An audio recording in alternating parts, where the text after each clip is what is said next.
Hello everyone. Last video మనం economics పైన చేసాం కదా. ఈ వీడియో వచ్చేసి ఎకనామీ అండ్ తన ఒక సిస్టమ్స్ ఏవేవి ఉన్నాయి. ఓకే, ఫస్ట్ ఎకనామీ అంటే ఏంటి? మీకు ఎకనామిక్స్ అంటే తెలుసు కదా, స్టడీ అనమాట. దేని మీద?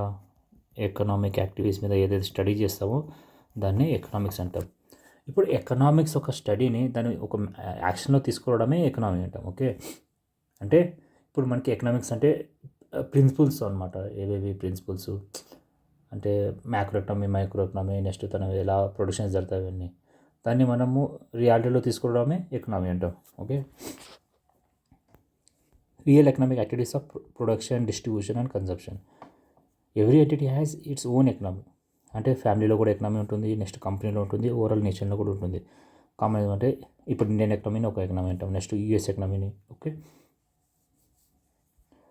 ఇవైతే ప్రిన్సిపల్స్ ఉన్నాయి చూడండి ఎకనామిక్స్వి, అవి యూనివర్సల్, ప్రతి చోట సేమ్ ఉంటాయి. కానీ మనకి ఎకనామిక్స్ అనేవి చేంజ్ అవుతాయి. ఎందుకంటే మనకు సోషో ఎకనామిక్ డైవర్సిటీ, అంటే ఇప్పుడు ఇండియాలో ఎలా ఉన్నాయి, వేరే వేరే సోషో ఎకనామిక్ ఉంటాయి కదా. మనకి ఇక్కడ సోషల్ అంటే ఇప్పుడు మన క్యాస్ట్ సిస్టమ్ ఉంది, నెక్స్ట్ వేరియస్ రిలీజియన్స్ ఉన్నాయి, నెక్స్ట్ లాంగ్వేజెస్ ఉన్నాయి. అలా ఇప్పుడు అమెరికాలో అలాగే ఉండవు కదా. అందుకోసం మన ఎకనామిక్ సిస్టమ్స్ అనేవి చేంజ్ అయిపోతాయి ఇక్కడ. ఓకే, మీకు అర్థమైంది ఇప్పుడు ఎకనామీ అంటే ఏది, ఎకనామిక్స్ అంటే ఇది. ఎకనామిక్స్ అంటే స్టడీ చేయడం, ఓకే, థీరీ అనుకోండి దాన్ని. నెక్స్ట్ ఎకనామీ అంటే దాన్ని ప్రిన్సిపల్స్ని ఇంప్లిమెంట్ చేయడం. Okay, next sectors of economy. Economic activities వచ్చేసి కంట్రీలో డివైడ్ అనమాట 3 సెక్టర్స్గా, మెయిన్లీ 3 సెక్టర్స్. ఓకే, ఏ సెక్టర్ అంటే primary sector, exploitation natural resources. ఏవైతే మేము న్యాచురల్ రిసోర్స్ని ఎక్స్ప్లోర్ చేస్తూ ప్రొడ్యూస్ చేస్తుంటాం చూడండి, దాన్నే ప్రైమరీ సెక్టర్ అంటాం. ఎప్పుడైతే ఈ ప్రైమరీ సెక్టర్లో ఏదో ఒక సెక్టర్, మనకి ఇప్పుడు అగ్రికల్చర్ ఉంది, డామినేట్ చేసింది అనుకోండి, 50% ఆఫ్ ఎకనామీ ఆర్ ఎంప్లాయ్మెంట్ ఎప్పుడైతే ఇవి ఇస్తుందో దాన్ని మనం ఏమంటామంటే ప్రైమరీ సెక్టర్ ఎకనామీ, అంటే అగ్రిగరియన్ ఎకనామీ అని చెప్తాం. ఓకే, సేమ్ అలానే సెకండరీ సెక్టర్లో ఏవైతే రా మెటీరియల్స్ ఉన్నాయి చూడండి, మనకి ఇప్పుడు ప్రైమరీ సెక్టర్లో ఉన్నవి, దాన్ని ప్రాసెస్ చేయడమే సెకండరీ సెక్టర్ అంటాం. అది ఎక్కడ జరుగుతుంది? మ్యానుఫ్యాక్చరింగ్లో జరుగుతుంది, నెక్స్ట్ ఇండస్ట్రీలో జరుగుతుంది. Okay, next when industry countries share major share in same ఇలానే 50% ఎకనామిక్లో మనకి షేర్ ఉంది, ఇది మ్యానుఫ్యాక్చరింగ్లో, ఆరు ఎంప్లాయ్మెంట్ ఇస్తున్నారు దాంట్లో. అప్పుడు ఏమవుతుంది? మనకి ఇది ఇండస్ట్రియల్ ఎకనామీ అయిపోతుంది. ఓకే, నెక్స్ట్ టెరిటరీ సెక్టర్ కూడా సేమ్, ప్రొడ్యూసెస్ సర్వీసెస్ ఇక్కడ. ఓకే, సర్వీసెస్ని ప్రొడ్యూస్ చేయడమే టెరిటరీ సెక్టర్ అన్నమాట. సర్వీసెస్ అంటే ఇవే వస్తాయి, education, health care, banking, transport, ఇవన్నీ మనకి సర్వీసెస్ కిందకు వస్తాయి. సర్వీసెస్ డామినేట్, దాన్ని ఏమంటాం మనం సర్వీస్ ఎకనామీ అంటాం. ఓకే, ప్రైమరీ సెక్టర్ చూడండి, ఇవైతే అగ్రికల్చర్ బేస్డ్, నెక్స్ట్ ఫార్మింగ్ ఉంటుంది, నెక్స్ట్ ఇంకోటి ఫిషింగ్ చేయడం కూడా, అవన్నీ దీని కిందనే వస్తాయి. నెక్స్ట్ సెకండరీలో మ్యానుఫ్యాక్చరింగ్ ఇండస్ట్రీస్, టెరిటరీలో ఇవి ట్రాన్స్పోర్ట్, రైల్వేస్, రోడ్వేస్, అవన్నీ దీనిలో వచ్చేస్తాయి. నెక్స్ట్ నా డాక్టర్ సర్వీస్ చేయడం కూడా ఒక సర్వీస్ అవుతుంది. ఓకే, నెక్స్ట్ దాంట్లో ఏమైందంటే ఇంకా కొన్ని సెక్టర్స్ అనేవి డివైడ్ అయిపోయినాయి దీంట్లో. ఫస్ట్ వచ్చేసి ఇప్పుడు మనకి 3 సెక్టర్స్ అయిపోయినాయి కదా. నెక్స్ట్ దాన్ని అంటే ఇంకా డివిజన్ చేసిన అనమాట, ఒక నాలెడ్జ్ బేస్ని బయట తీయడం అలా. ఓకే, నెక్స్ట్ క్వాటర్నరీ సెక్టర్ అంటే ఏమవుతుంది sir? Knowledge sector includes education, higher education వాళ్ళు ఉన్న వాళ్ళు ఎవరు వస్తారు దీంట్లోకి? క్వాటర్నరీ సెక్టర్లో వస్తారు. నెక్స్ట్ రీసెర్చ్ చేసేవాళ్ళు, ఇంకా డెవలప్మెంట్ పైన రీసెర్చ్ చేసేవాళ్ళు, వాళ్ళందరూ. Okay, it defines the quality of human resources. ఏదైతే కంట్రీలో క్వాలిటీ ఎలా ఉంది మన హ్యూమన్ రిసోర్సెస్, ఇది ఎక్కడ డిపెండ్ అవుతుందంటే ఈ క్వాటర్నరీ సెక్టర్లోనే డిపెండ్ అయి ఉంటుంది. ఓకే, నెక్స్ట్ క్యూఎన్ఏ సెక్టర్ అంటే టాప్ లెవెల్ డిసిషన్స్ మేకింగ్లో. ఇప్పుడు మనకి బ్యూరోక్రసీ ఉంది, నెక్స్ట్ సిఇఓస్, ప్రైవేట్ ఇండస్ట్రీస్లో, వీళ్ళందరూ ఎవరైతారు? క్యూఎన్ఏ సెక్టర్ అవుతారు. ఓకే, టాప్ లెవెల్లో డిసిజన్ మేకింగ్ లెవెల్లో ఉంటారు చూడండి, వాళ్ళందరినీ క్యూఎన్ఏ సెక్టర్ అంటాం. స్మాల్ నెంబర్ ఉంటుంది బట్ క్రూషియల్, వీళ్ళు ఏమన్నారంటే బ్రెయిన్ ఆఫ్ ది ఎకనామీ అంటారు. ఎందుకంటే వీళ్ళే కదా ఇంకా పెద్ద పెద్ద కంపెనీస్ నడపడం. నెక్స్ట్ మనకి ఇప్పుడు ప్రిన్సిపల్ సెక్రటరీ ఉంటారు, స్టేట్ గవర్నమెంట్ హైయెస్ట్ పొజిషన్లోనే ఆయన. ఓకే, అర్థమైందా? ఈ 5 సెక్టర్స్ మీకు ఎకనామీలో సెక్టర్స్ ఏమంటే ఈ 5 సెక్టర్స్ వస్తాయి. వాళ్ళ ఒక డివిజన్స్ ఎలా ఉంటాయి. ఇది ఎప్పటికీ మనకి ఓవరాల్ ఇండియా క్వార్టర్నరీ సెక్టర్ అవ్వదు. నెక్స్ట్ క్వినరీ సెక్టర్ ఎందుకంటే ఇవి స్మాల్ నెంబర్స్ అనమాట. ఇవి ఎక్స్టెండెడ్ సెక్టర్స్ అనేవి మనం డివైడ్ చేసినాం దీన్ని. ఓకే, మన కంట్రీ ఈ 3 డివిజన్లోనే అవుతుంది. ప్రైమరీ అవుతుంది, సెకండరీ అవుతుంది, టెరిటరీ అవుతుంది. కానీ వీటిలో అవి ఎప్పుడైతే ఉంటాయో దానిలో ఇవి కొంచెం ఎక్స్ట్రా. ఓకే, సరే ఇప్పుడు మేము మాట్లాడుకున్నాం ఇప్పుడు ఎకనామిక్స్ గురించి, నెక్స్ట్ ఎకనామీ గురించి మాట్లాడినాం. అసలు కంట్రీ ఎలా రన్ అవుతుంది, మనం ఏ సిస్టమ్ ఫాలో కావాలి, దాంట్లో ఎవరు ప్రొడ్యూస్ చేస్తారు అనేది ఒక ఎకనామిక్, దాన్ని ఒక ఎకనామిక్ సిస్టమ్ అంటాం. Okay, human life depends on consumption, goods and services. మనకు అసలు హ్యూమన్కి ఏం కావాలి, కంపల్సరీ కొన్ని గూడ్స్ అండ్ సర్వీస్ కావాలి. అవి కూడా ఎసెన్షియల్. ఏవి, ఫుడ్, షెల్టర్, క్లాతింగ్. ఇక్కడ వరకు మాట్లాడుకోండి ఫస్ట్. ఇవి కంపల్సరీ ఉంటుంది కదా మనకి. సరే, ఇవి కావాలి మనకి. ఇప్పుడు దీన్ని ఎవరు ప్రొడ్యూస్ చేయాలి, ఎవరు ప్రొడ్యూస్ చేయాలి, ప్రొడ్యూస్ చేసినా కూడా ఎవరు డిస్ట్రిబ్యూట్ చేయాలి, అసలు వాళ్ళు ఎందుకు ప్రొడ్యూస్ చేయాలి, అప్పుడే మనకి ఎకనామిక్ సిస్టమ్ అనేది ఫామ్ అయింది. ఓకే, సరే, ప్రొడక్షన్ జరగాలి కంపల్సరీ. కానీ how to create this goods, how to create, next who will create, next distribution, how to supply them the people. Okay, దీనికి ఆన్సర్స్ ఇవ్వడం అంటే ఇప్పుడు ఇవి చెప్పిన చూడండి. ఇప్పుడు ప్రొడక్షన్ ఎవరు చేయాలి, డిస్ట్రిబ్యూషన్ ఎవరు చేయాలని ఉంది కదా. దీన్ని వెరైటీ ఆఫ్ ఆన్సర్స్ వస్తున్నాయి మనకి. గవర్నమెంట్ చేయాలంటాం, లేకపోతే ప్రైవేట్ సెక్టర్స్ చేయాలనుకుంటున్నాం. ఏవైతే ఆన్సర్స్ ఉన్నాయో అవే మనకి 3 మేజర్ సెక్టర్స్గా డివైడ్ అయిపోయినాయి. ఓకే, ఫస్ట్ మార్కెట్ ఎకనామీ వచ్చింది, నెక్స్ట్ నాన్ మార్కెట్, ఇది సోషలిస్టిక్ అండ్ కమ్యూనిస్ట్, లాస్ట్లో మిక్స్డ్ ఎకనామీ వచ్చింది. ఇది ఎలా ఎవాల్వ్ అయినా నేను మీకు ఎక్స్ప్లెయిన్ చేస్తాను ఇప్పుడు. Okay, market capitalism, market economy కూడా క్యాపిటలిజం అంటాం. ఓకే, దీని ఎవరు ఆరిజిన్ ఎక్కడి నుంచి వచ్చిందంటే నేను యాడమ్ స్మిత్ దీన్ని ఎక్స్ప్లెయిన్ చేసిన క్లియర్గా ఎలా ఉంటుందని. దేంట్లో, వెల్త్ ఆఫ్ నేషన్స్లో. తన ఒక ఐడియాస్, ఈ మార్కెట్ మెయిన్ ఐడియాస్ ఏముంటాయంటే self interest drives individual feelings. నేను చెప్పిన చూడండి. ఇప్పుడు హూ విల్ ప్రొడ్యూస్, ఇక్కడ ప్రైవేట్ ఇండివిజువల్ ఏం చేస్తారంటే తన ఒక సెల్ఫ్ ఇంట్రెస్ట్, ఈ సెల్ఫ్ ఇంట్రెస్ట్తోనే మనకి బెనిఫిట్ ఎవరికి అవుతుంది, సొసైటీకి అవుతుంది.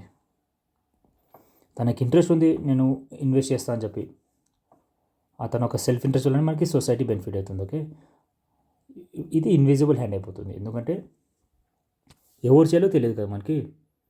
ఇప్పుడు ఈయన వస్తున్నాడు సెల్ఫ్ ఇంట్రెస్ట్గా అంటే ఇన్విజిబుల్ హ్యాండ్ అవుతుంది సొసైటీకి హెల్ప్ చేయడం. Okay, division of labour. Okay, పలానా పర్సన్ ఇంకా ఎక్స్ అని ఆయన ఇన్వెస్ట్ చేస్తూ అంటున్నాడు. ఓవరాల్ ఈయననే చేయలేడు కదా మొత్తం ప్రొడక్షన్. క్లాతింగ్ అనుకోండి, రా మెటీరియల్ తెచ్చుకోవడం, నెక్స్ట్ ప్రొడక్షన్ చేయడం, డిస్ట్రిబ్యూట్ చేయడం, ఒకటే ఎక్స్ చేయలేడు. అందుకోసం ఏం చేస్తారంటే డివిజన్ ఆఫ్ లేబర్ అవుతుంది. నెక్స్ట్ ఫస్ట్ రా మెటీరియల్ తీసుకుని వచ్చేవాళ్ళు వేరే వాళ్ళు, నెక్స్ట్ ప్రొడక్షన్ చేసేవాళ్ళు వేరే వాళ్ళు, డిస్ట్రిబ్యూట్ చేసేవాళ్ళు. అందుకోసమే నెక్స్ట్ ఏమైంది, డివిజన్ లేబర్ రావాలి. ఓకే, అప్పుడు మనకి ఎఫిషియన్సీ అండ్ క్వాలిటీ పెరిగిపోతుంది. సరే, ఇవన్నీ అయిపోయినాయి. డివిజన్ లేబర్ చేసినాం, ప్రొడక్షన్ చేస్తున్నాం. ఎంత ప్రొడ్యూస్ చేయాలి, ఎట్లా సప్లై చేయాలి, దీన్ని మార్కెట్ ఫోర్సెస్ అంటాం. ఓకే, మనకి ఎక్కడైతే డిమాండ్ ఉందో అక్కడ కంపల్సరీ దీన్ని ప్రొడ్యూస్ చేయాలి.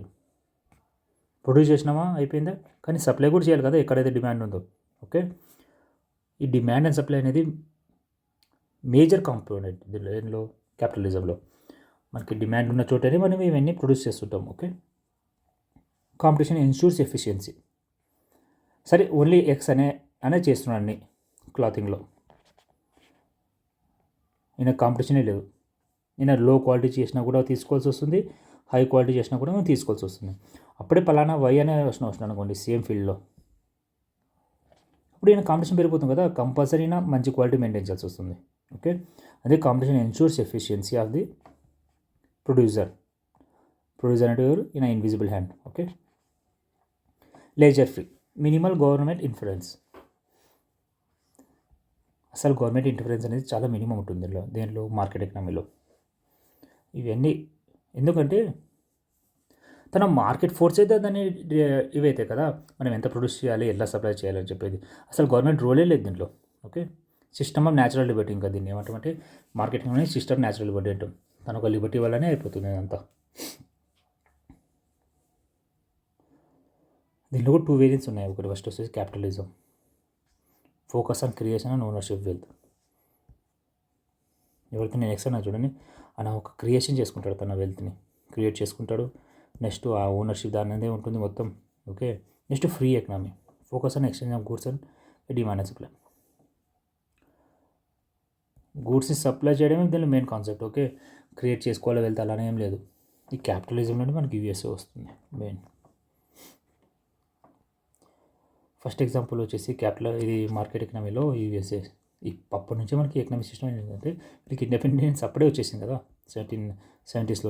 ఓకే, అప్పటి నుంచి వీళ్ళకి ఒక ఎకనామిక్ సిస్టమ్ అనేది ఏర్పడిపోయింది. 1929 వరకు బాగానే రన్ అయింది ఏది మార్కెట్ ఎకనామీ. అప్పుడు ఎప్పుడైతే గ్రేట్ డిప్రెషన్ వచ్చిందో, ఇది ఎందుకు వచ్చిందంటే ఎకనామిక్ ఇన్ఈక్వాలిటీ వచ్చేసింది. ఓన్లీ ఫ్యూ పీపుల్ దగ్గర వెల్త్ క్రియేషన్ అయిపోయింది. ఇంకా మెజారిటీ పూర్ ఉంటారు కదా, వాళ్ళని అడిగేవాళ్ళు లేరు, వాళ్ళకి వెల్ఫేర్ స్కీమ్స్ లేవు, అసలు ఏం నిల్వలు. ఓకే, అదే క్యాపిటలిజం ఏమవుతుందంటే focus on wealth creation. Same అదే జరిగింది కదా, ఇక్కడ నుంచి ఇక్కడ వరకు 150 years అనుకోండి. అక్కడ నుంచి ఇక్కడ వరకు బాగా వెల్త్ క్రియేషన్ అయిపోయింది. ఎవరైతే వీళ్ళు ఫ్యూ పీపుల్ ఉన్నారో వాళ్ళే క్రియేట్ చేసుకున్నారు. Okay, next lack of welfare, అసలు వేరే పీపుల్కి వెల్ఫేర్ అనేది లేదు, ఆ వెల్ఫేర్ స్కీమ్స్ లేదు, ఎక్కడ ఏం లేదు. Next no protection for the poor. అందుకే ఈ సిస్టమ్ ఓవరాల్ మార్కెట్ అనేది కొలాప్స్ అయిపోయింది. ఎప్పుడు గ్రేట్ డిప్రెషన్ వచ్చినప్పుడు 1929లో. ఓకే, అప్పుడు ఈ మైక్రో ఎకనామిక్స్ గురించి మాట్లాడినారు. నేను మీకు చెప్పినా కదా లాస్ట్ వీడియోలో, మైక్రో ఎకనామిక్స్ అనేది ఎందుకు వచ్చింది. ఈయన కేయిన్స్ అయినా తన ఒక బుక్లో general theory of employment, interest and money ఏమన్నాడంటే డిప్రెషన్ గురించి తన ఒక కాజెస్ ఏమేమి వస్తాయి, డిప్రెషన్ ఎందుకు ఏర్పడుతుంది. ఓకే, నెక్స్ట్ దాని సొల్యూషన్స్ కూడా. సొల్యూషన్లో ఫస్ట్ పాయింట్ ఏమంటే suggest state intervention in the economy. State participation ఉండాలి దేనిలో, ఎకనామీలో. మనం ఏమన్నాం, ఫ్రీ ఎకనామీ అన్నాం కదా లాస్ట్ ఎకనామీలో, మార్కెట్ ఎకనామీలో. అసలు స్టేట్ నిల్లు. కానీ ఈయన ఏమన్నాడంటే స్టేట్ ఇంటర్వెన్షన్ కంపల్సరీ ఉండాలి, అప్పుడే మనం ఇది కంట్రోల్ చేయగలం, ఈ ఇన్ఈక్వాలిటీ అనేది, next unemployment, next welfare schemes అనేది. Okay, this led to evolution of mixed economic system. ఇప్పుడు ఇది స్టేట్ ఇంటర్వెన్షన్ అనేది సోషలిస్టిక్ క్యారెక్టర్. దీన్ని ఇన్వాల్వ్ చేస్తూనే వీళ్ళు మార్కెట్ ఎకనామీని బూమ్ చేసినారు మరి. ఓకే, అప్పుడు ఇది ఏమైపోయింది, market economy plus state intervention. స్టేట్ని కూడా తను ఒక రోల్ ఇచ్చేసినారు. ఇంకా మిక్స్డ్ ఎకనామీ స్టార్ట్ అయిపోయింది ఎప్పుడు, 1930లోనే స్టార్ట్ అయిపోయింది. ఓకే, సరే, మీకు మార్కెట్ ఎకనామీ గురించి తెలిసిపోయింది, ఈ మిక్స్డ్ ఎకనామీ ఎందుకు స్టార్ట్ అయిందో తెలిసిపోయింది. సరే, నాన్ మార్కెట్ ఎకనామీ అంటే ఏది, సోషలిస్టిక్ కమ్యూనిస్టిక్ ఎకనామిక్స్ అన్న అది అసలు అంటే ఏది ఇది. ఓకే, ఇది బేస్డ్ ఆన్ కార్ల్ మార్క్స్. ఈయన కమ్యూనిస్ట్ కదా, ఈయన దీన్ని ఇంప్లిమెంట్ చేసినాడు. దాని గురించి మాట్లాడిన ఫస్ట్ వ్యక్తి ఈయననే. ఓకే, దీనిలో కూడా వేరియంట్స్ ఉన్నాయి. Socialistic, state controls natural resources. Example USSR, only natural resources పైన స్టేట్ కంట్రోల్ ఉంటుంది. Next communist, state control both resources and labour. చైనాలో రిసోర్సెస్ పైన కంట్రోల్ ఉంటుంది, ప్లస్ తను ఒక లేబర్ కూడా కంట్రోల్లో పెట్టుకుంటుంది. ఎవరు, స్టేట్. ఫీచర్స్ ఏమంటే state ownership of all resources. Okay, overall resources పైన స్టేట్ కంట్రోల్ ఉంటుంది. Next no private property rights. ఇది ఇచ్చినాం అనుకోండి, ఇప్పుడు మనం ప్రాపర్టీ రైట్స్ ఇచ్చినాం అనుకోండి, మరి ఏమవుతుంది, సేమ్ ఇంకా మార్కెట్ ఎకనామీ లాగానే ఓన్లీ ఫ్యూ పీపుల్ కాడే మన వెల్త్ క్రియేషన్ అయిపోతుంది. అందుకే ఫస్ట్ ఇది తీసేసినాం అలాంటి వాళ్ళు. సోషలిస్ట్ ఎకనామీ ఇది ఎప్పుడు స్టార్ట్ అయింది, 1920sలో స్టార్ట్ అయిపోయింది. Okay, next no market and competition. ఇక్కడ మార్కెట్ ఫోర్సెస్ ఏం లేవు, డిమాండ్ సప్లై అనేది అసలు ఏం లేవు అనమాట. ఓకే, కాంపిటీషన్ కూడా ఏం లేదు. అసలు కాంపిటీషన్ ఇక్కడ ఉంటుంది, మొత్తం స్టేట్ కంట్రోల్లో ఉంటే ఇంకొక స్టేట్ ఫామ్ కావాలా, వేరే ప్రైవేట్ కంపెనీస్ ఏం పెట్టలేము కదా అక్కడ. Central planning decide what, how and for whom to produce. అంతా సెంట్రల్ ప్లానింగ్ పైన డిపెండ్ అవుతుంది. ఎవరు సెంట్రల్ ప్లానింగ్ అంటే స్టేట్. దీని ఆబ్జెక్టివ్ మెయిన్ వచ్చేసి వెల్ఫేర్ అండ్ ఈక్వాలిటీ.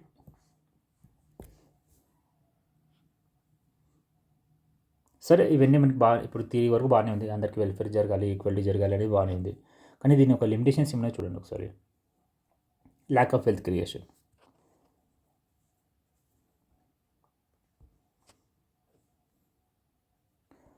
స్టేట్ ఎంతవరకునా క్యాపిటల్ ఇన్వెస్ట్మెంట్ చేస్తుంది, వెల్ఫేర్ చేస్తుంది.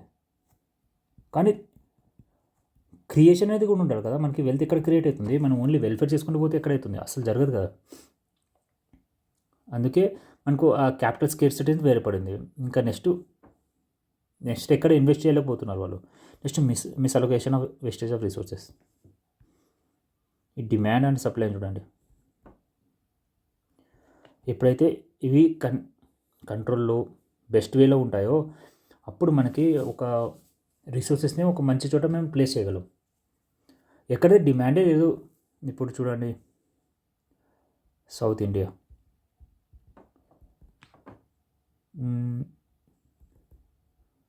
వింటర్లో చలి చాలా తక్కువ ఇక్కడ. ఓకే, ఇక్కడ మనము అవేమంటారు స్వెటర్స్ అవన్నీ సోల్ చేయడం బెటరా, లేకపోతే నార్త్ ఇండియాలో వెళ్ళి వింటర్లో సోల్ చేయడం బెటరా? నార్త్ ఇండియానే బెటర్ కదా, ఎందుకంటే అక్కడ చలి ఎక్కువ ఉంటుంది. ఎక్కడైతే డిమాండ్ ఉందో మనం అక్కడ ఇస్తేనే మనకి ప్రొడక్షన్ అనేది నెక్స్ట్ కన్జంప్షన్ అనేది ఈజీగా అవుతాయి. డిమాండ్ లేని చోట మనం పోయి రిసోర్సెస్ని అలాట్షన్ చేస్తే వేస్ట్ అయిపోతుంది. ఓకే, అందుకే ఈ వేస్టేజ్ అనేది రిసోర్సెస్ అయిపోయినాయి. No incentive and no invention.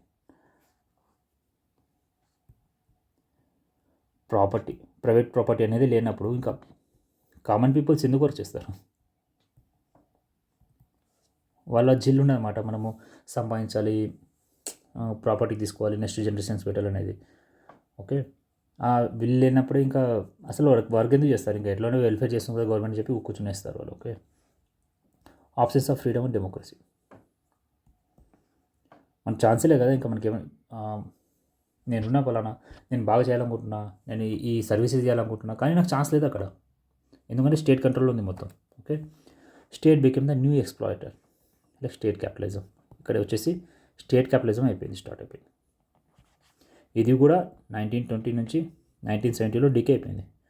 చూడు షార్ట్ పీరియడ్, 50 years అయిపోయింది, అది 150 years అయింది. ఎందుకంటే ఇక్కడ క్యాపిటల్ క్రియేషన్ అనేది లేదు కదా మెయిన్. ఇక్కడ జరిగింది క్యాపిటల్ క్రియేషన్, కానీ ఫ్యూ పీపుల్ దగ్గర అయింది. ఓకే, సో నెక్స్ట్ మీరు ఏమనుకుంటున్నారు? మంచిది ఏది, నాన్ మార్కెట్ ఎకనామీనా లేకపోతే మార్కెట్ ఎకనామీనా? మీకు నెక్స్ట్ వీడియోలో అర్థమవుతుంది, నెక్స్ట్ స్లైడ్లో. నా ఓస్కార్ ఉన్నాడు చూడండి, నా పాలిస్ స్కాలర్ అన్నమాట. ఆయన అప్పుడే సెట్ చేసినాడు, మీరు మార్కెట్ సోషలిజం ఇంక్లూడ్ చేయండి, సోషలిస్టిక్ క్యారెక్టర్స్ ఉండేవి, నెక్స్ట్ మార్కెట్ ఉన్న మెయిన్ ఎలిమెంట్స్ కూడా ఇంక్లూడ్ చేసుకుని దీనిలో అని చెప్పి. కానీ ఈయన 1950లో చెప్పినాడు కదా, అప్పుడు కూడా వీడు వినలేదన్నమాట. వీళ్ళు ఎవరు? USSR and China.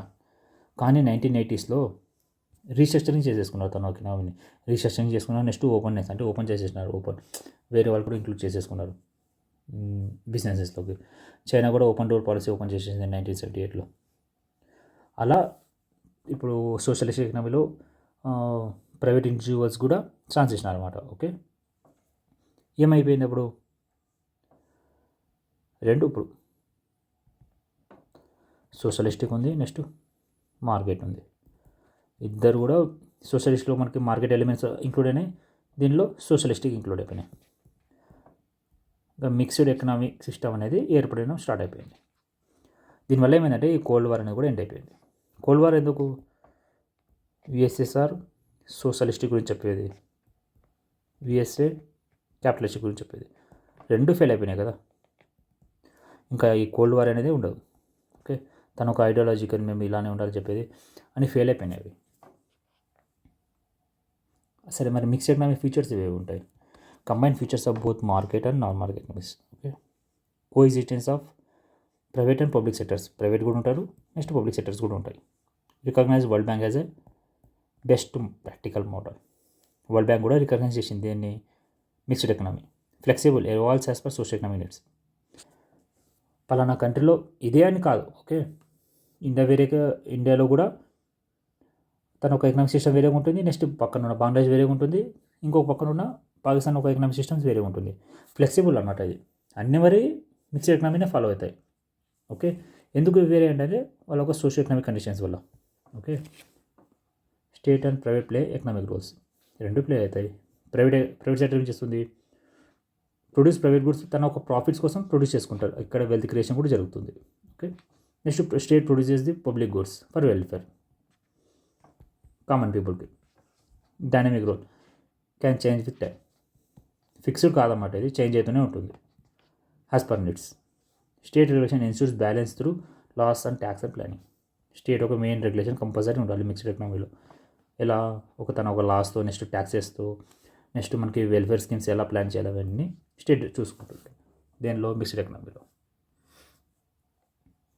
Mixed economy is not a fixed model చెప్పినా కదా, ఇది డైనమిక్ అనమాట, చేంజ్ అవుతూనే ఉంటుంది. It was with society needs. Okay, ensures growth and equity. Okay, poor పీపుల్ని కూడా ఛాన్సెస్ ఇచ్చేలాగా ఈక్వల్లీ చూస్తుంటుంది. Balances efficiency and welfare. And ideological conference with capitalism socialism. Okay, అదే ఇది యుఎస్ఏ అండ్ రష్యా, యుఎస్ఎస్ఆర్. సరే, దీని మీద ఒక 2 MCQs చేద్దాం. ఓకేనా. With the reference to different economies consider the following statements. In an agrarian economy, more than half of the national income is derived from agriculture and other sectors. More than half, 50% అంటే పైన ఉన్న economy agriculture నుంచి వచ్చింది అనుకోండి, దాన్ని agrarian economy అంటామా. Next industrial economy is characterised by dominance of manufacturing processing. Manufacturing and processing అని అంటున్నాడు నేను. సరే, మరి ఇండస్ట్రియల్ సెక్టర్లో మ్యానుఫ్యాక్చరింగ్ వస్తుంది, నెక్స్ట్ ప్రాసెసింగ్ కూడా వస్తుందా? ఓకే, చూద్దాం. Service economy is one where tertiary sector. Service sector tertiary sector సేమా, contribute less than the half of the nation. అంటే 48% వచ్చినా కూడా నేషనల్ ఇన్కంలో దాన్ని సర్వీస్ ఎకనామీ అంటేమో. సో క్వశ్చన్స్ చూడండి 1 and 2. సరే, ఇది అయితే right.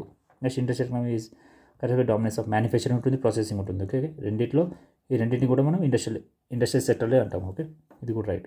Next service economy is one wear territories contribute less దాన్, ఎప్పటికీ లెస్ దాన్ కాదు, 50% అబౌవ్ ఉంటేనే ఏదైనా సెక్టర్ అయినా కాదు దాన్ని ఆ సెక్టర్ కిందకి వస్తుంది. ఓకే, సో ఇది నా 1 and 2 ఉంటే correct. More than the half. Which of the following best describe the concept of invisible hand has propose. Adam Smith దేని గురించి మాట్లాడినారు? Market economy. మన మార్కెట్ ఎకనామీలో అసలు ఎవరు ప్రొడ్యూస్ చేస్తామని చెప్పి మాట్లాడినాం కదా మనం. ఒక ప్రైవేట్ ఇండివిజువల్ వచ్చేసి తను ఒక ఇంట్రెస్ట్ వస్తాడని చెప్తాను, దాన్ని ఇన్విజిబుల్ హ్యాండ్ అంటాం. The head and hand of government కాదు కదా, గైడింగ్ ది ఎకనామీ. ఒకటి the influence of market forces of demand and supply అంటే స్టేట్ కంట్రోల్ కాదు. The unintended social benefits arrange for individual self interest, ఇది right. Okay, Adam Smith used the invisible hand to explain how individuals pursuing self interest unintentionally benefit social system. తనకు అదే interest ఉంటుంది కానీ అది unintentionally benefit ఎవరికి ఇస్తుంది? సొసైటీకి ఇస్తుంది. ఓకే, వీటికి okay good. Mains question. The evolution of mixed economy represents the rent of ideological divide. Evolution వచ్చింది చూడండి, ఇప్పుడు మిక్స్డ్ ఎకనామీ అనేది ఎవల్యూషన్ అయిపోయింది. ఎందుకు? రెండు ఎకనామిక్స్ వచ్చిన తర్వాత లాస్ట్లో మనకి మిక్స్డ్ ఎకనామీ వచ్చింది కదా, దేన్ని ఏం చేస్తూ ఈ ఐడియాలజికల్ డివైడ్ని, క్యాపిటలిజం ఆ సోషలిజంని. Okay, examine the statement in the light of historical developments in global. దీని గురించి ఎక్స్ప్లెయిన్ చేస్తున్నాడు, ఎలా డెవలప్ అయింది అనమాట ఇది మిక్స్డ్ ఎకనామీ అనేది. వీళ్ళ ఒక ఐడియాలజీ డివైడ్ని ఎలా ఎండ్ చేస్తూ ఈ మిక్స్డ్ ఎకనామీ అనేది ఫామ్ అయింది అనేది అని రాయమంటున్నాడు. ఓకే, సరే మీరు రాయండి ఒకసారి, తెలుస్తుంది మీకు ఈ ఆన్సర్ గురించి. సరే, ఇక్కడికి ఈ వీడియో ఇంతే. నెక్స్ట్ వీడియో చూస్తాం.